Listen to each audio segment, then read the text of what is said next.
Success in the NFL isn't guaranteed. As a matter of fact, it's something that must be earned. Many players have earned the right in the NFL to be called the best at what they do. But for some reason, after switching teams, some players are just not the same again. Like, how can one player go from the Madden cover to unemployed? Or another player who was on one of the greatest defenses in NFL history to absolutely terrible? Maybe it's because in one player's case, they're paid $100 million and would rather literally lay down on the field instead of playing. Or in another player's case, maybe it's because they weren't satisfied with being an all-time leading rusher for a franchise and maybe got a little too greedy. Now, before we get to the video, just a reminder that if you subscribe and turn on our notifications, you've entered for a chance to win $500. In addition to that, if you follow me on Instagram, you also enter for a chance to win an additional $500. So that's a total of $1,000 in giveaways being done, and now that we got all that out of the way, break!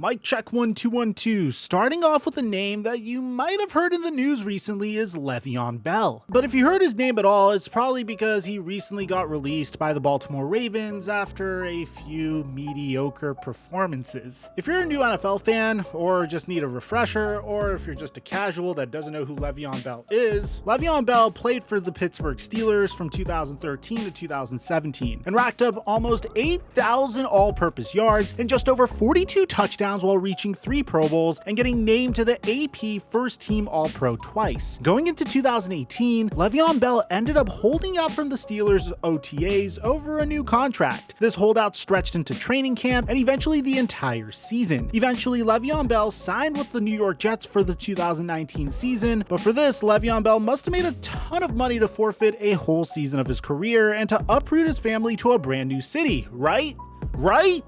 Wrong. Le'Veon Bell declined the Steelers' offer worth just over $14 million per year to sign with the New York Jets instead for just $13 million a year. Adam Gase must have had one hell of a recruitment speech, because since that decision, Le'Veon Bell hasn't rushed for 1,000 yards since, and didn't even last a full 2 seasons with the team, as he was released in the middle of 2020 and finished his year with the Kansas City Chiefs. Going into 2021, Le'Veon Bell remained unsigned. However, in the middle of the season, an injury-riddled Baltimore Ravens signed him for 5 games where he couldn't even muster 100 yards on the ground. This is a sharp decline for what most would consider a top 5 running back a few years ago that should have plenty left in the tank. But if you think that's shocking, let's go to the defensive side of the ball, because Fred Young was drafted by the Seattle Seahawks in the 1984 NFL Draft, 76th overall in the 3rd round. Young played inside linebacker for the Seahawks and visited the Pro Bowl every single season that he played for the Seattle Seahawks, even notching a first-team All-Pro nod in 1987, which would be his final year in Seattle. Young was a consistent performer not only on defense, but also on special teams. And by the time he was traded to the Colts in 1988, he had gained a reputation for being able to hit amongst the hardest in the league. But after the trade, Young never quite performed the same. Young was frequently injured and quickly looked like a very replaceable player. And in the NFL, that's what will happen. Just 3 years after the trade, Young found himself out of the NFL mainly due to an arthritic right hip. Young's seemingly young and dominant career was gone just 3 seasons after being named first team All-Pro for the Seattle Seahawks. This next one is probably going to hurt me the most because you guys know I'm a Dallas Cowboy fan, and that's DeMarco Murray. When I list great Dallas Cowboys running backs, I think of Emmitt Smith, Tony Dorsett, and then probably DeMarco Murray. Murray was drafted in the 3rd round of the 2011 NFL Draft by the Dallas Cowboys, proving yet again that you don't need a high draft pick to run all over defenses. In his first few seasons, Murray split carries with fellow young Dallas Cowboys running back Felix Jones, totaling just over 1,500 rushing yards in his first 2 seasons. But in 2013, Murray really took over, rushing for 5.2 yards per attempt, totaling just over 1,400 yards from scrimmage and 10 total touchdowns, and earning his first trip to the Pro Bowl. But in 2014, DeMarco Murray would be on a contract year, and I guess the Dallas Cowboys knew that because they ran DeMarco Murray a lot. And DeMarco Murray Murray would respond by putting up Derrick Henry-like numbers, finishing with 1,845 rushing yards and a total of 2,261 yards from scrimmage, all on 5 yards per carry. That means rush or pass on average, Murray would pick up a first down on 2 plays. This earned DeMarco Murray yet another trip to the Pro Bowl and a first-team All-Pro selection and the 2014 Offensive Player of the Year award. After this career-defining season, DeMarco Murray decided to chase the bag by declining a measly $24 million deal from the Dallas Cowboys and instead opting to sign a $42 million contract with the division rival Philadelphia Eagles for the 2015 NFL season, reuniting him with his NCAA Oklahoma Sooners Heisman Trophy winning quarterback Sam Bradford in Philadelphia. However, this season was a disappointment to say the least for the 2014 Offensive Player of the Year, as he rushed for just over 700 yards on a mediocre 3.6 yards per attempt. Just a year later, one of the most efficient running backs in league history was barely making it past the line of scrimmage. After that disappointing season, Murray was traded to the Tennessee Titans for a 4th-round pick where he played for a few years and even managed a 1,000-yard season before retiring. In hindsight, a lot of Murray's brilliant efficiency was due to the Dallas Cowboys' phenomenal offensive line. So going to a team like the Philadelphia Eagles and expecting to have the same amount of production was a complete pipe dream. But although that was completely out of DeMarco Murray's control, this next player literally just stopped caring. I mean, listen to this. Albert Haynesworth was drafted by the Tennessee Titans in the 2002 NFL Draft, 15th overall, and at first he didn't contribute much. However, after being given a handful of years to develop, Haynesworth became a monster on the interior of the defensive line, swallowing up any player that tried to run up the middle, adding to his run-stopping prowess. Albert Haynesworth wasn't a bad pass rusher either, as he had 6 sacks and 8.5 sacks respectively in his final few years in Tennessee. In 2007 and 2008, the 2 years that Albert Haynesworth made his name in the NFL, he earned 2 trips to the Pro Bowl, as well as 2 first-team All-Pro selections. And after that 2008 season, Albert Haynesworth was one of the most highly sought-after free agents amongst teams looking to add to their defensive line. Haynesworth was so highly sought after that the Washington football team decided to break the bank, offering Haynesworth a $100 million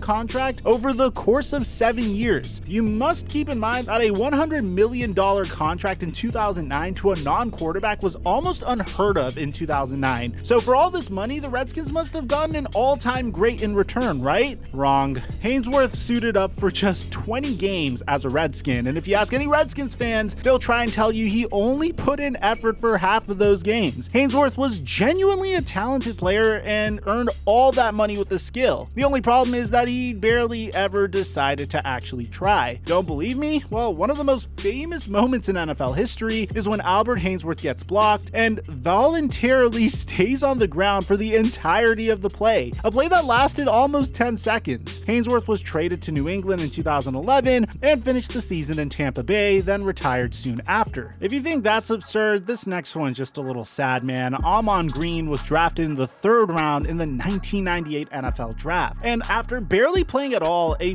few years later found himself with the Green Bay Packers. Green played a 7-season stint for the Packers where he became the franchise's all-time leading rusher, totaling 8,322 rushing yards for the team and 54 touchdowns. Green earned a trip to 4 Pro Bowls along the way, and even rushed for 1,883 yards in 2003, and 15 touchdowns to boot, which is not too bad. However, going into the 2007 season, the 29-year-old running back was a hot commodity as the Houston Texans offered one of the largest running back contracts at the time, a 4-year, $23 million deal. Green signed the contract, however, he would barely see the field in Houston as injuries limited his playing time. After back-to-back season-ending knee injuries in 2007 and 2008, the Houston Texans released him and he signed with the Packers for the 2009 season where he ended his career. Green could never quite live up to the hype outside of Green Bay, so why not come back to where you could? Now this one's a little bit more recent, and it's none other than Byron Maxwell. In the 2011 NFL Draft, the Seattle Seahawks selected Byron Maxwell in the 6th round, and Maxwell didn't play his first few years. However, he would make his mark in 2013 with 4 interceptions as he was a part of the Legion of Boom that led the Seattle Seahawks to the 2013 Super Bowl and eventually would win a championship. Maxwell was just another one of the late-round cornerbacks that the Seattle Seahawks had selected that had blossomed into a star. Richard Sherman, Brandon Browner, and now Byron Maxwell Maxwell. Maxwell played one more season with the Seahawks where he had a few more interceptions and matched his 12 passes defense from a year prior, and going into the 2015 offseason, Maxwell had earned himself a payday, and he got one from the Philadelphia Eagles, who offered the 26-year-old star cornerback a $63 million deal over the course of 6 years. Maxwell, however, was lucky to last the season in Philadelphia, as he was traded to the Dolphins that offseason just to get rid of the contract. Maxwell was a big contributor to the Legion of Boom and locked up his fair share of star receivers, but for some reason could never perform by himself when he was counted on to be the best player on the field. Maxwell ended up signing with the Seahawks in 2017 and retired. His short 2013 and 2014 prime with the Seahawks,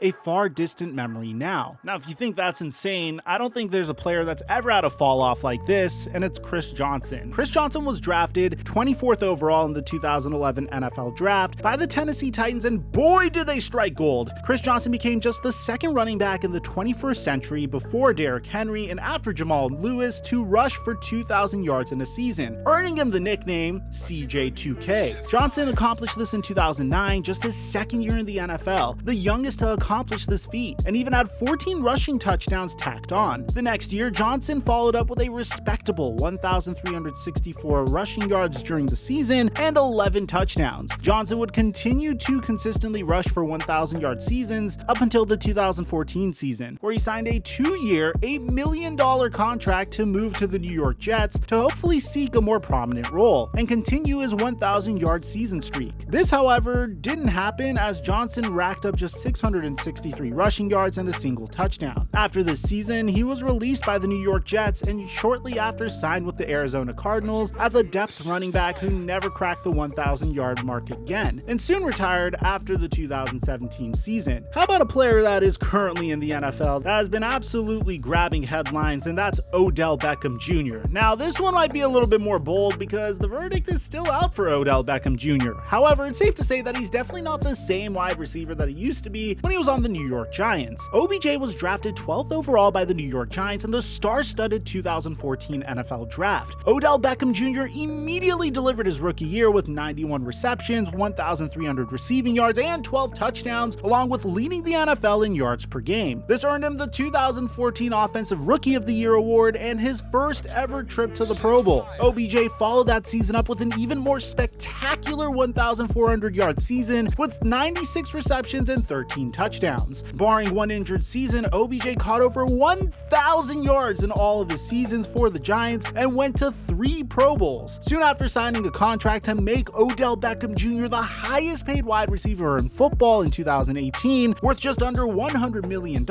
he was traded to the Cleveland Browns. Ever since then, he only had one season over 1,000 yards and has had countless locker room issues with the team's quarterback and former first overall selection Baker Mayfield. It's been reported that OBJ has been injured for most of his time with the Browns, and thanks to his dad helping him get released by the Browns earlier this season and signed by the Los Angeles Rams, Odell Beckham Jr. had his chance at redemption. And boy did he redeem himself, joining the Los Angeles Rams and putting up 27 receptions for 305 yards and 5 touchdowns. Odell Beckham Jr. started to look a little bit like his former self, resulting in him becoming a vital piece of the Los Angeles Rams' eventual Super Bowl run, where he would once again tear his ACL in the Super Bowl. Probably the most famous instance that completely set up a dynasty in the NFL is none other than Herschel Walker. If you know anything about college football, you probably know who Herschel Walker is, and if you don't, I highly recommend you check out KTO's video on him. He is maybe one of, if not the best player in college football history, as he won the Heisman in 1982. However, instead of going directly to the NFL, Walker decided to play for the upstart USFL instead, playing 3 seasons in the league, racking up well over 1,000 carries over the course of that time, already beating and bruising his body before he joined the NFL. Due to this, he was drafted in just the 5th round of the NFL Draft by the Dallas Cowboys, and boy did they hit on that pick. I don't know what's up with the Cowboys and really hitting on their late round running backs, but Herschel Walker completely set this team up for the next 2 decades. Check out how. Walker's first season in the NFL would see him leading the league in yards per touch at 6.9. Nice. As he had just over 1,500 all-purpose yards, and in his second season, he led the NFL in total yards with 1,606. In the next, he had 2,019 total yards from scrimmage, and Herschel Walker eventually paved the the way for today's modern hybrid receiving running back. This is before they were popular. He was the 1980s best version of Christian McCaffrey. During his stint with the Dallas Cowboys, he went on to a pair of Pro Bowls, and this is where things would get bad. He would get traded to the Minnesota Vikings for a king's ransom of draft picks, including 3 first-round picks and 3 second-round picks, and as a result, Walker would never quite reach those numbers again. He would bounce around the NFL for the next 5 years, turning into an average running back who could only rush for 1,000 yards once outside of his time with Dallas, and Walker was ultimately traded to make room for young running back Emmitt Smith. But as a result of the Dallas Cowboys trading Herschel Walker, they were able to set up their dynasty of the 90s, all thanks to the Minnesota Vikings. Now, if you think Herschel Walker's story is tragic, this next one is just bizarre. In 2008, Peyton Hillis was drafted in the 7th round of the NFL draft by the Denver Broncos, and after barely seeing the field during his first few seasons, would sign with the Cleveland Browns for the 2010 NFL season. Hillis was technically listed as a fullback, so odds are you probably wouldn't bet on him seeing many touches, but you'd be wrong. Hillis rushed for 1,177 yards that season and 11 touchdowns and got the honor to be on the cover of Madden 12. Hillis is usually given the title of founder of the famous Madden curse because in the 2011 season, Hillis's season ended short as he played in just 10 games, and due to a variety of hamstring issues would sign just a 2-year deal with the Kansas City Chiefs after the season. He would never recover to that 2010 form and could never rush for 500 yards in a season ever in his career, as he retired in 2014 as a member of the New York Giants. Hillis is most famous for being the founder of the same curse that ended his young promising career. Let us know if you think we missed anyone on this list or if we should do a part 2. And aside from that, I'm your boy Mike, and I'm dropping our mic until our next upload.